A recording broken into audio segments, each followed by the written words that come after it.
Energy was high. Saw some good things on both sides. I like where things are going. When you say physical, what aspects of that are you talking about? What did you like seeing today?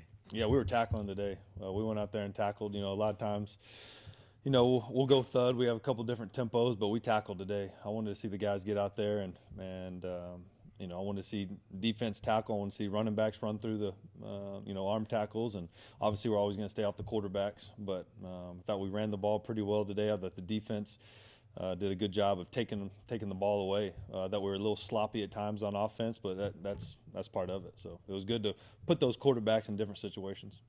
Second padded practice for you. First one was on Tuesday. How did Tuesday go? Did you like what you saw from them? Same type of physicality, or was it stepped up a little bit more today? Yeah, today we stepped up a little bit just because we were tackling. Anytime you go live, the pads are popping.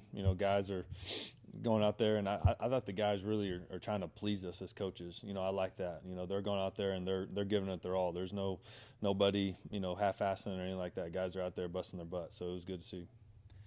Coach, with a full week of practice, now that you're kind of seeing more of the team, more of the players kind of develop, what are some positives and some negatives that you've seen over this past week?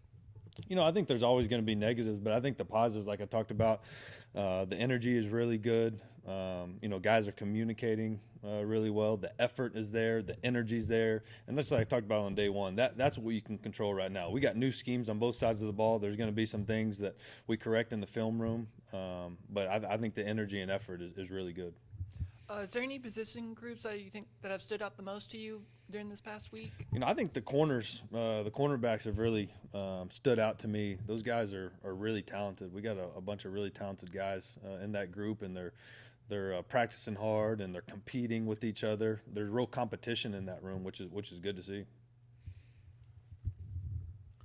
Got to ask more about quarterbacks for sure. Yeah. How are you feeling about everyone's progression from Hornsby to Evans to down to C.J. Rogers? How are all three of those guys looking? Yeah, I think all three of those guys are doing really well. Like I said, it's early in the scheme, so it's one of those situations where they're still learning how we want to do things and the footwork and where their eyes are supposed to be. But I think all three of them are doing really well. I think C.J. had a really good day today. I thought Malik did some good things, and same with Ty. So all three guys are kind of progressing the way you want to. We just need reps and putting these guys in live situations like that. Obviously, we're never going to touch the quarterback, but putting these guys in live situations and them feeling that pressure in the pocket and having to throw the ball on time. All those kind of good things are really good for the quarterback to feel. First rainy day in San Marcos, so how was the practice with the weather not being the typical sunshine? Yeah, I liked it. I was kind of, see how these guys are going to fill it out, but these guys are out there flying around. I thought the coaches did a really good job of demanding that energy and getting their guys to play hard. It was a very physical, but it was probably one of the more fun practices. Anytime, you get a different, like snow or rain or anything, I think it can go one or two ways, and I thought our energy levels were out the roof.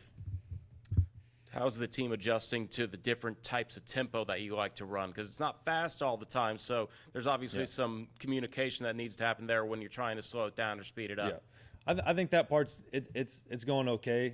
We got to do a better job of substituting and picking up the signals and understanding the different paces and the different tempos that we run on offense. But I think for the most part, the guys are buying in. I think that's, when you're talking about just a couple of days and new program, new coaches, that part has been really good to see. We're talking to offensive coordinator Mack Leftwich today. What is it about Coach Leftwich that makes him such a good offensive coordinator? Yeah, I think he's a really good teacher. That's something that really stood out to me. He's very even keeled. Now he on game day now he'll throw some booms out there. We brought that over, but he's a really good teacher and gets those guys to play really hard. He's coached nothing but All-Americans. I like that about him. With you being an offensive coordinator at Hawaii now with Coach Leftwich, how do y'all's philosophies kind of like mix together, and how do y'all kind of, work off one another? Yeah, I think last year we got in there in the film room and we kind of really built what we wanted this thing to look like. I wouldn't say we're this offense or this offense. We kind of built this thing from the ground up, and And you know, his dad was out here today, Spencer Leftwich. He was my O-line coach at Tulsa. Seeing him was really cool, and so we kind of go back and we have some history there. We both played quarterback, so we see things very similar. Now we're always going to bounce ideas off each other, and I might see this and he might see that, and we'll talk about it. But I think that relationship has to be really good for it to work, especially when you have, you know, a head coach that used to call plays, and now, you know, Matt calls it. So that part has been awesome. It's been really fun. It's been you know, great for me to be able to open up and you know, have more hand in the defense, have more hand in the special teams, and the energy at practice, and all those little small details, the time management, the game management part on game day. So Mack's been huge for me, and a great friend, a great coach, all those kind of good things. You know, with y'all being quarterbacks, does that kind of help, like, what, I guess, in y'all's mindset, since y'all know what it's like being a college quarterback, does that help kind of the relationship? Yeah, I think so for sure. Like I said, he sees it just the same way I do, and he's a former quarterback just like me. When it comes to calling plays, how does that relationship work? Does he draw them up and you guys discuss it, or do you just trust what he does? How's that work between you? No, we work together on all that. You know, we have a call sheet on game day, and he does a great job. And now there's always things that, you know, happen throughout the game, and he might, you know, go off script and call some plays, but you know, he does a great job with that. And just like in the playoff game last year, second round of the playoffs, you know, we drew up a play on the sideline, probably the biggest play of the year. We drew it up and scored a touchdown. You know, so that part's going to happen. But we work the communication. That's the key. The communication part is key, and we do a great job with that. And Coach Shoemaker too. You know, with the run game, he does a really good job with the run game, and we're all in there working together to game plan it up, and he does a great job with that as well. You mentioned the corners earlier and how well they've been playing. Who specifically has been standing out to you? I know you mentioned Caleb Culp last week. I think we were talking about I was really Caleb Ford DeMent who I was talking really? about there. Yeah, Caleb Ford DeMent. Yeah, that's good. I should have done a better job communicating that. Yeah, Caleb Ford DeMent. I think you'll hear from him today. Is really good player. Really smart. The speed part is there. You know, when we were recruiting him, Coach Greg actually had a prior relationship with him at Kilgore Junior College, and he went off to a couple different spots, and we were able to get him back here. But, you know, he's another speed guy. You know, he ran track in high school. He's a 10.5, 10.6 guy. You know, been a couple different places, played well when he's got the opportunity, and we were able to get him back here. And has great leadership qualities, the speed, the physicality. You can tell the games just slows down for him out there on the field. You can really see that.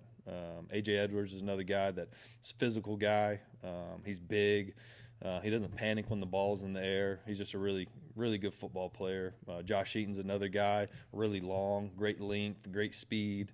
You know, had an interception today. When the ball's in the air, I think that's something that's really stood out to me. When the ball's in the air with those guys, there's no panic. They're able to get up there and make plays. Chris Mills is a guy that, you know, I've known about for a while. Another long speed guy. We play a lot of man, so you got to be able to cover man to man. So you have to have you know, those qualities to be able to do that. And those four guys really stood out to me. I know we have some more guys too, but at the top of my head, those four guys really stood out. You know, going back to last Saturday a little bit, it was junior day. A lot of recruits came out, over 100 out there. Was that, obviously you don't need 100 recruits. Was that kind of like a statement, like we're here, we're ready to recruit, bringing all those guys out? Yeah, for sure. You know, I think anytime we can get these guys on campus, like I said from the beginning, I think this place really sells itself. We just got to get them here. So we wanted to get, you know, as many of these guys and coaches as possible here on campus. You know, because we got tiers, we got guys, we have lists, and so there was all kinds of different tiers and all kinds of different guys here on campus, and you never know what's going to happen and in the recruiting process. So, you know, I think they really enjoyed it. We got a lot of positive feedback that our coaches and recruiting department did a great job organizing it. You know, it seems like you guys are still building this current class, the 2023 class, obviously with Gold signing last week, still some other guys who are committing and stuff. Are you still searching for more guys, and how many more do you think that you'll need, or will that not be known until after spring ball? Yeah, I think it's just it's a fluid situation right now. I don't think any time until, you know, training camp probably hits what exactly you got with the rules now. So it's a fluid situation, and you know, we're always going to, you know, recruit. That's what we're going to do. We're always going to be recruiting and see how we can upgrade our team.